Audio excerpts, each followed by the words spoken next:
এবার স্কুল শিক্ষায় রাজবংশী ভাষা আরো একবার আপনাদের জানিয়ে রাখি। এবার স্কুল শিক্ষায় রাজবংশী ভাষায় পড়ানোর অনুমোদন দিতে চলেছে রাজ্য। আরো একবার আপনাদের জানিয়ে রাখি, এবার স্কুল শিক্ষায় রাজবংশী ভাষায় পড়ানোর অনুমোদন দিতে চলেছে রাজ্য। এই বিষয়ে আরো বিস্তারিত জানাবে সোমরাজ বন্দ্যোপাধ্যায়, রয়েছে আমার সঙ্গে।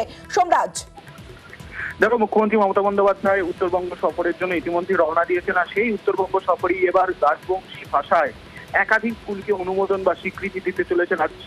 উত্তরবঙ্গ জুড়ে মোট 192টি স্কুলকে রাজবংশী ভাষায় পড়ানোর অনুমোদন দিতে চলেছে রাজ্য। আগামীকাল মুখ্যমন্ত্রী মমতা বন্দ্যোপাধ্যায় কোচবিহারের রাসমেলার ময়দান থেকে এই স্বীকৃতির ঘোষণা করবেন, তেমনটাই নবান্ন সূত্রে খবর। এই 192টি স্কুলের মধ্যে কোচবিহারই রয়েছে শুধুমাত্র 120টি স্কুল, বাকি যে 72টি তার মধ্যে রয়েছে আলিপুরদুয়ার ও জলপাইগুড়ির স্কুলগুলি রয়েছে। জলপাইগুড়ি জেলার একাধিক স্কুল রয়েছে, তবে কোচবিহার জেলাতেই সব থেকে বেশি স্কুল যা রাজবংশী ভাষায় পড়ানোর অনুমোদন দিতে চলেছে বা স্বীকৃতি দিতে চলেছে রাজ্য। আগামীকাল মুখ্যমন্ত্রী মমতা বন্দ্যোপাধ্যায় কোচবিহার রাসমেলার ময়দান থেকে যেমনই 120টি স্কুলকে রাজবংশী ভাষায় পড়ানোর অনুমোদন বা স্বীকৃতি দেওয়া নিয়ে ঘোষণা করবেন, তেমনি শিলিগুড়ি থেকেও বাকি 72টি স্কুলকেও রাজবংশী ভাষায় পড়ানোর স্বীকৃতি বা অনুমোদন দেওয়ার ঘোষণা করবেন, তেমনটাই সূত্র মারফত জানা যাচ্ছে। ইতিমধ্যেই গোটা প্রক্রিয়া শেষ করেছে রাজ্য স্কুল শিক্ষা দপ্তর।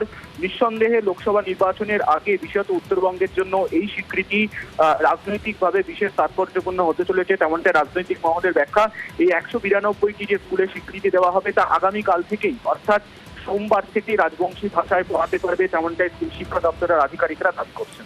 বেশ সোমরাজ, এবার স্কুল শিক্ষায় রাজবংশী ভাষায় পড়ানোর অনুমোদন দিতে চলেছে রাজ্য। কোচবিহারে 120টি স্কুল সহ রাজ্যের মোট 192টি স্কুলকে অনুমোদন দেওয়ার ভাবনা উত্তরবঙ্গ সফরে ঘোষণা করতে পারেন মুখ্যমন্ত্রী মমতা বন্দ্যোপাধ্যায়।